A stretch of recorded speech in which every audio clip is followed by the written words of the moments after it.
大家好，老韩。这一代的 Carnival 呢，在2022款上来的时候，我们有一个非常详细的体验视频哈。2025款，起亚官方对 Carnival 进行了较大的升级，其中最重要的升级就是加了一个混动车型。今天我们一起来看一看。感谢各位朋友提供的帮助。本人的 AI 英语频道现已光荣上线，感兴趣的朋友欢迎订阅关注。感谢大家订阅、点赞、评论、转发、点亮小铃铛。2025款的产品呢，在外形尺寸上跟2024款之前的产品是完全一致的，没有任何改变啊。不同动力总成的外形尺寸呢，也是完全一致的。如果跟目前市场上在售的两款日系友商竞品外形尺寸相比较的话，我们可以看到 Carnival 呢在轴距上还是有一定优势的。这个呢有助于拓展车内的内部空间。Carnival 产品的最小离地间隙呢是6.8寸。2025款的动力总成呢，除了保留之前的3.5升 V6 自然吸气发动机，搭载8速自动变速箱之外，另加了一套混动的动力总成。它是基于 1.6升涡轮增压发动机，搭载6速自动变速箱，配合了一个54千瓦的电机组成的，配的是270伏5.5安时1.49千瓦时的锂电池组。如果我们把3.5升 V6 跟这套混动动力总成的动力参数相比较的话，我们可以看到，在综合最大马力方面，3.5升的车型呢是有一定优势的；在综合最大扭矩方面，混动车型是有优势的。我们把两款 Carnival 的动力总成的动力参数呢，跟目前市场在售的两款友商竞品的动力参数相比较的话，我们也可以看到，在最大马力方面，3.5 Carnival 的参数呢是有优势的哈。最大扭矩方面呢，混动的 Carnival 是有优势的。2025款的混动 Carnival 在每个级别上都有7座跟8座可以选择。那座椅的布局以及各个级别的整备质量，大家请看大屏幕。悬挂呢依然是前麦弗逊后多连杆的形式。Carnival 全系的油箱都是19加仑71.92升的。EPA 公布在综合工况下，混动 Carnival 的综合油耗是33 mpg， 约合7.13升每百公里。混动车型加满油最大续航里程呢是627英里。在有拖车刹车的前提下，3.5车型的最大拖拽能力是3500磅，混动车型呢是2500磅。今天我们看的这个车型呢是2025款 Carnival 的混动车型的8座顶配版本啊，配有235/55/19的4个轮子，12.3寸的液晶仪表盘，12.3寸的中央屏。顶配包里呢包括深色的外观套件，BOSE 的高级音响，抬头显示，皮革内饰，加热方向盘，流媒体后视镜。含运费的 MSRP 为54490块。这台车的发动机、变速箱以及总装下线的工厂都来自于位于韩国的工厂。从前脸来看，前脸的设计风格呢，一改24款之前的风格，采用的是目前起亚家族比较流行的在中型车上的一个设计风格。前方不论是灯组的造型还是中网的造型，显得都是轮廓比较分明的，线条多采用一些直棱直角的线条，勾勒出前方的一个造型。前方灯组的造型呢，也发生了很大的改变。前方一横一竖的一个灯带，加上竖状排列的灯组，把前脸装饰的更加立体。2025款车型的日间行车灯呢，用的是琥珀颜色的。那日行灯加上转向灯，再加上非常有个性的照明灯组，不论在白天晚上显得标志性、符号性都是比较强的。中网不论是外面的轮廓还是里面的元素，相对于24款之前的车呢，都有很大的差别，有很大的升级。2025款的车型呢，它的中网元素根据不同的级别是有一定差别的。这个顶配高配的，它用的是这种造型啊，大部分用的都是亮黑色的装饰材料，中间点缀了这些暗色的电镀材料。前方呢稍微有一个突出保险杠平台的设计，但是突出的很圆润，并不是很明显。在传统保险杠位置以下，跟24款之前也是有一定差别的。左右的雾灯呢造型跟24款之前也发生了一定改变啊，左右各有一个双雾灯的上下叠加的一个造型。25款的侧面造型呢，我们可以看到整体的轮廓跟24款还是保持了一致。起亚把 Carnival 在北美地区呢定位在 MPV 车型，就是要区别于传统的美系 Mini Van 的一个车型的设计风格。老派的美系 Mini Van 的车系风格呢，设计的就是一体式的一个设计哈，前舱跟客舱有一个非常融为一体的感觉。但是这个 Carnival 呢，大家可以看到它的侧面造型，前舱跟客舱相对设计的是比较独立的，设计的感觉偏向于 SUV 的设计感觉啊。前舱的长度相对显得是比较修长的，客舱的设计呢，相对显得也是比较方正的，极大程度的拓展了车内的内部空间。在车辆的侧面线条上，相对显得也不是很复杂哈，一条腰线从前笔直的贯穿到后面，第二排拉门的滑轨轨道跟笔直的腰线保持了重叠哈。顶配车型呢用的是暗色的装饰，可以看到全车很多地方都点缀了黑色的装饰亮条，但是在门把手上呢还是有一些亮色的装饰哈。这车呢4个车门子都带有触摸式解锁上锁的功能啊。这车的前排2个窗户呢是双层玻璃，后排的玻璃呢是单层玻璃。车门子下沿呢做得很长，但是并没有把车体下沿完全包住哈。那作为 Mini Van 车型做的比较好的一点就是它车身不是很高，地板高度也不是很高，老人小孩上下这台车都不会有任何压力啊。这个呢做的比 SUV 车型还是要好一些的，尤其是后面这个侧滑门，一个呢是开启角度比较大，另一个呢在狭小的车位上下车是非常方便的哈。今天看这个顶配版本呢，它用的是4条19寸的轮子哈，轮毂的造型呢相对显得是比较复杂的，完全都是黑色的了。刹车系统呢，前刹车盘用的直径12.8寸的通风盘，后刹车盘用的是直径12.8寸的实心盘。2025款的后方呢，相对于2024款之前的车型，差别还是比较大的，升级还是比较大的哈。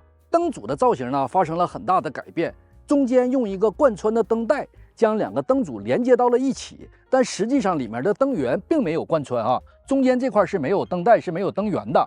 今天我们看的这个车呢，它的尾灯形式叫 Star Map 的一个形式，这也是在顶配上独有的一个灯组造型哈。在其他级别上，虽然灯罩的造型都是一致的，但是里面的灯组结构是稍有区别的，并不是这个 Star Map。还有一个改变呢，就是把这个牌照框这次的位置呢进行了下移哈。上面呢是整合高威自动灯的尾翼，两边呢有2个突出的小窗框。这个摄像头呢是流媒体后视镜的摄像头。Carnival 的后雨刷装置呢是完全的隐藏到了这个尾翼的下方哈。这样呢，一是看着非常简洁，第二个呢又不失很大的实用性。我特别喜欢这种设计，但是现在车坛上这种设计的并不多了。后方起亚和 Carnival 的 logo 用的是黑色的装饰哈。后方呢稍有一定的保险杠突出平台的设计，那在保险杠以及下方的位置全面用的都是黑色塑料的材质。倒车灯跟反光饰板呢仍然位于保险杠位置上面啊。这台车呢只有一个排气，放在了右侧，采用的是隐藏式的设计。这是这车的钥匙，按键在两边。当然这台车呢也配有现代起亚 2.0 的数字钥匙啊。这车配有感应式电尾哈。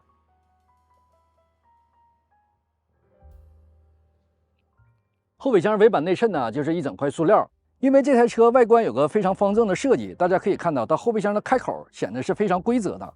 再一个呢，它保留了美系 Mini Van 的一个保留曲目哈，就是有一个非常深的深坑作为储物空间。再加上 Mini Van 车型的特点就是它的后备箱下沿显得是比较低的，这样当你端起一个重物啊，抬一个重物或者放一个婴儿车的时候，你不用抬得很高。这个也是我一直坚持认为的 Mini Van 的装载空间是任何中型 SUV 所比拟不了的。内部左右内衬呢就全部都是塑料了，当然现在全行业的 Mini Van 也都是这样的啊。照明灯呢只有一个，放在了正上方的位置。左侧呢有2个储物格，下面这个储物格里面有个盖板，打开之后呢里面是补胎套装。混动 Carnival 呢全系都没有备胎，配的都是补胎套装。3.5升的 Carnival 呢全系都有非全尺寸的备胎。上方是个12伏180瓦的充电器插口，下方是个115伏100瓦的3相电源插口。下方有个储物格，打开之后呢，里面有脱钩哈。大家可以看到，在第3排的椅背下面呢，做了4个非常扎实的挂钩哈。左右呢各有一个挂钩，这过日非常实用啊。美系 Mini Van 的保留曲目呢，就是第3排座椅实现很简单的操作，便可以翻折入坑哈。第3排座椅翻折入坑之后，大家可以看到这后面的空间就非常大、非常平、非常棒啊。大家可以看到哈，第2排座椅呢，3个座椅是可以分别卸掉的，可以卸1个、卸2个，也可以3个同时卸掉。3个同时卸掉之后，再加上第3排座椅翻折入坑以后，整个后面显得非常平啊。这装点什么东西应该是非常方便。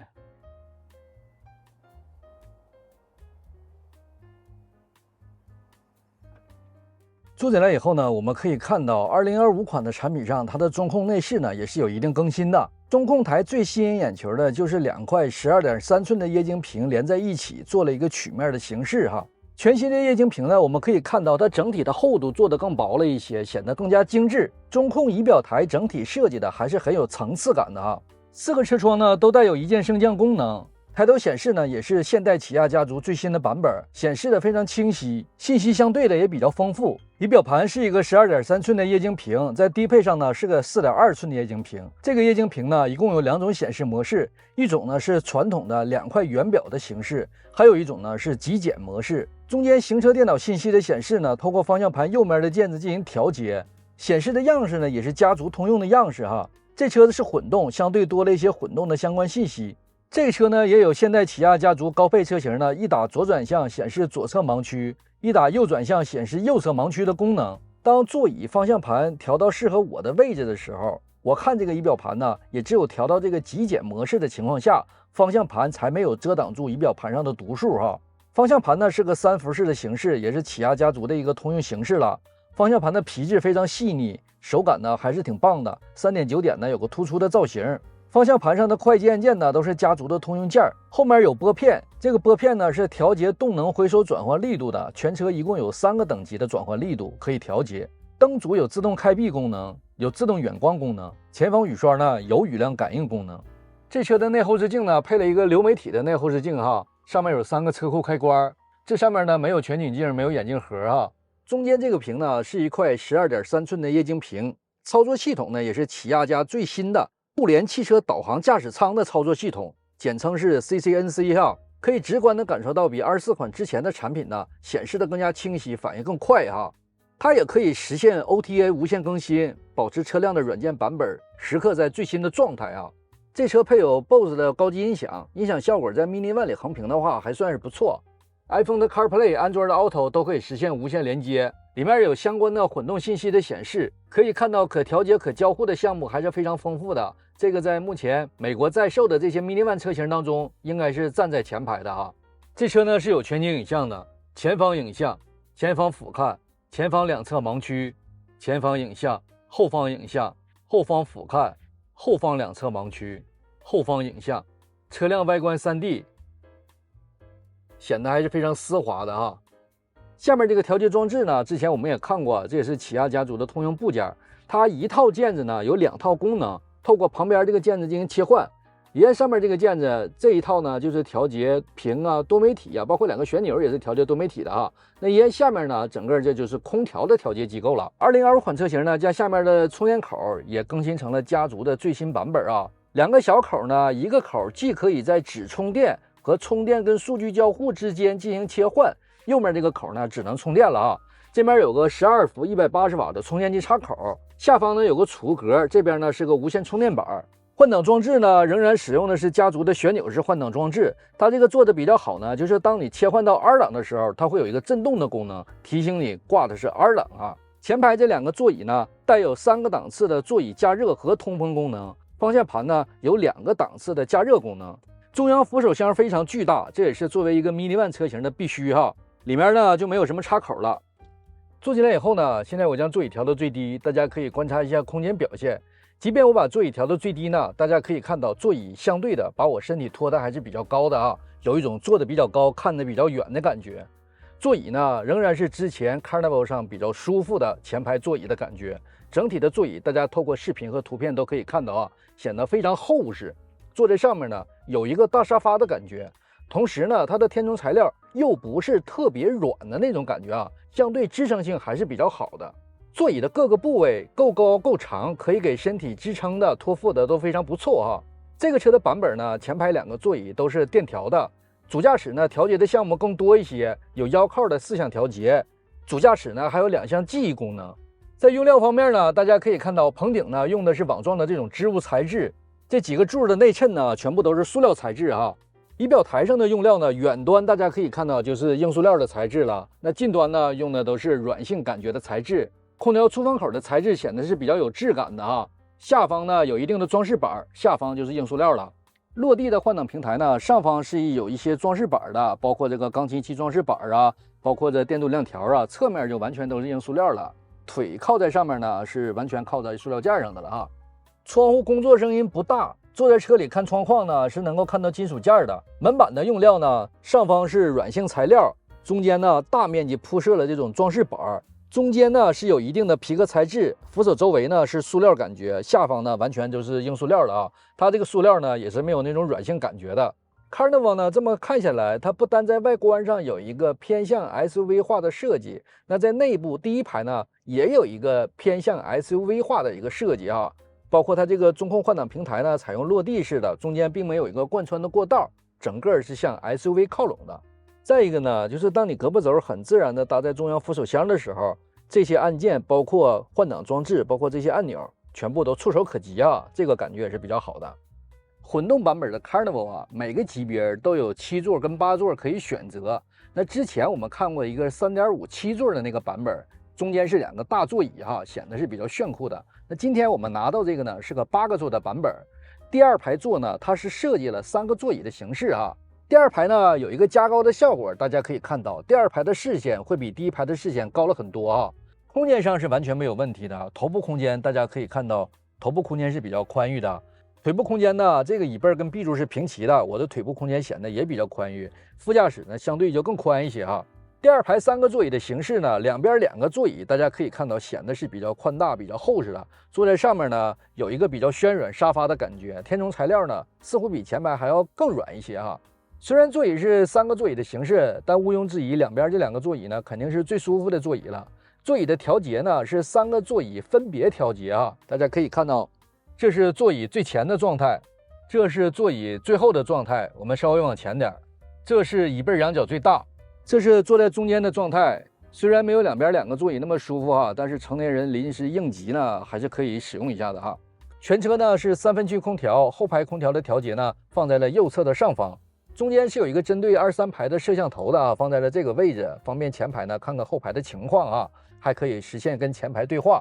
空调出风口左右各一个，放在了头顶的上方。中间呢有个照明灯，还有一个这个天窗的开启开关哈。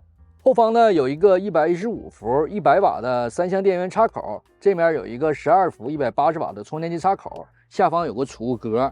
中央地板呢非常平，没有任何的隆起，这个非常不错哈。作为一个家用车也是必须的。第二排呢有遮阳帘，坐在车内看窗框呢也能够看到金属件。门板的用料呢，上方是软性材料，装饰材料。下方呢就全部都是硬塑料了啊。门板上呢有个水杯架，中间呢有2个杯架，前排椅背的侧面呢左右各有一个小口的充电器插口，并且中间这个座椅呢椅背也可以放倒，放倒之后呢可以当一个中央扶手啊，上面有储物格，有杯架。坐到第3排呢，大家可以观察一下空间表现哈。我的头部空间，就我这个身高，我的头是碰不到棚顶的。腿部空间呢，这个座椅是调到最后稍微往前点的距离啊。我的腿部空间也完全没有问题。座椅呢，第3排的座椅坦率来讲不难坐，大家可以看到它这个坐垫啊，虽然没有足够那么长，但是它坐得很高，这样能够把你的腿支撑得很好啊。即便是成年人长时间乘坐，我觉得也不会太累的。座椅的感觉还是非常不错的，显得也非常厚实啊。大家可以看到，坐在上面呢，也有类似于一定的暄软的感觉。左右呢各有一个遮阳帘，上面有通风口，照明灯在这，左右各有一个音响。左右呢各有杯架储物格，左右各有一个小口的充电器插口，做的还是比较认真的哈。这车总体开起来的感觉呢，还是以舒适范儿为主。舒适的感觉总体上跟之前我们试那个纯油的 3.5 车型差不多哈。首先我们说动力，这台车用的这套动力总成呢，也是目前现代起亚家族在中型车上的混动动力担当。1.6升的发动机、涡轮增压器和驱动电机三者紧密配合，互相取长补短。在涡轮没有介入的那个阶段的动力弱势，在涡轮介入的前期呢，电机、发动机、涡轮增压器三者共同努力啊。等到发动机达到了最佳动力输出转速区间的时候，电机呢便退出了战斗序列。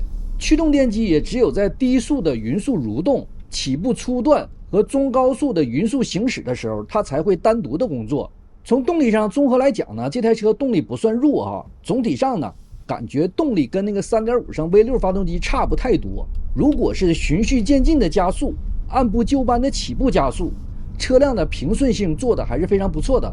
这套动力总成呢，之前我们也看过一些现代起亚家族的车型啊。这次呢，在配了这个尺寸比较大的车身上，如果急加速哈，特别是如果是一个持续的大上坡，由于它变速器呢只有6个档位，如果想长时间的让发动机保持强大的低扭输出，变速箱长时间会维持在较低的档位，而且它在低档位呢也没有太多的档位可以切换，这个时候就显得发动机的声音很大，会伴有长时间的发动机轰鸣的声音。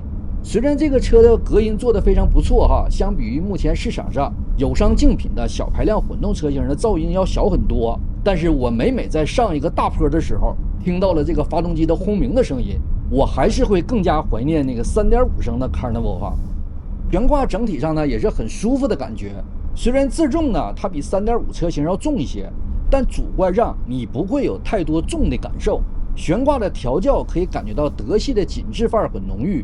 当车辆在高速上过一个平顺的起伏路面的时候，悬挂也会给车辆一定的上下起伏的幅度，既不会感觉到车辆无度的起伏，也不会感觉到悬架拽车身拽得比较紧，总体上还是比较舒服的。当低速压一个细小路况呢，颠簸会经过适度的处理之后，像传信号一样传到车内，既不会毫无察觉，也不会有那种屁股杵坑里的感觉啊。这几天开下来呢，每次我对这个悬挂的感受都是德系的紧致的中型悬挂车的感觉。刹车踏板调教的也很紧致哈，脚搭在刹车踏板上呢，刹车马上就有反应。刹车吃劲那个点大概在刹车行程的前1/4处哈。这车的刹车距离和刹车效果，我觉得相对于目前市场上的日系友商竞品来讲，它还是有一定优势的啊。至少我没感觉到这台车刹车有什么槽点。即便在高速急刹车，也不会感觉到把整车的重量都集中到了刹车踏板上。方向盘的转向力度呢，还是非常舒服的，低速比较轻，高速比较稳。2025款的 Carnival 呢，配有起亚家族最新版本的高级驾驶员辅助系统啊。这个呢，最早是在起亚的 EV6 车型首次使用的，这个之前我们也介绍过哈。比较直观的感觉呢，就是在高速主动巡航的时候，当车辆识别出路面上画的标志线之后啊，系统就会接管车辆了。当你有并道需求的时候，你只需要轻点一下转向灯啊，车辆便可以在安全的情况下自主变道。当车辆完成并道的时候呢，转向灯就会自动熄灭了。与此同时呢，在抬头显示上会很直观地显示出来相关的动画。当然，这个全程呢，你都是不能离开方向盘的。再有一个呢，就是有一次我倒车啊，在后保险杠下面有一个棍子，很粗的棍子，我没有看到，车辆识别出来了，自动就停车了，这个感觉还不错啊。车辆的静音做的也是不错的哈。如果跟目前市场上的日系的友商竞品相比，我觉得它有优势，风噪、胎噪都控制在比较良好的状态，再加上这车的音响呢也挺棒，除了偶尔发动机怒吼几下之外呢，静音性大致没有什么毛病啊。这车开了这几天呢，感觉到油耗确实挺友好，我感觉到可以很轻松就达到了 EPA 公布那个33 mpg 的综合油耗啊。这方面呢，应该讲比3.5那个车型做的要好点，同时也是大家买混动车型比较关心的一个点啊。这台车呢，从动态上总体来讲，有着德系的舒适范儿，动力够用，油耗感人。如果跟目前市面上日系的混动友商竞品相比，我觉得 Carnival 开起来呢，所谓的驾驶质感更胜一筹。综上就是这台2025款混动版本 Carnival 的体验视频。从外观来讲，前脸、后部跟24款之前的车型呢，变化相对还是比较大的，体现了目前起亚家族最新的产品设计风格。从中控内饰上来讲，跟目前家族呢也保持了统一的风格，屏幕啊、操作系统都升级到家族的最新版本，用起来更加丝滑、更加方便一些。作为2025款的重大升级，这款混动的动力总成呢，在动力参数跟3.5升 V6 车型保持了基本一致的同时，燃油经济性方面得到了极大的提高。这几天总体使用下来呢，油耗我觉得还是挺令我满意的，基本可以达到 EPA 公布那个33 mpg 那个数字哈。我呢还是坚持我之前的想法，那如果大家对第三排有刚需的话，可能在美国市场比较适合你的车型就是这种 Mini Van 车型和那种大尺寸的 SUV 哈。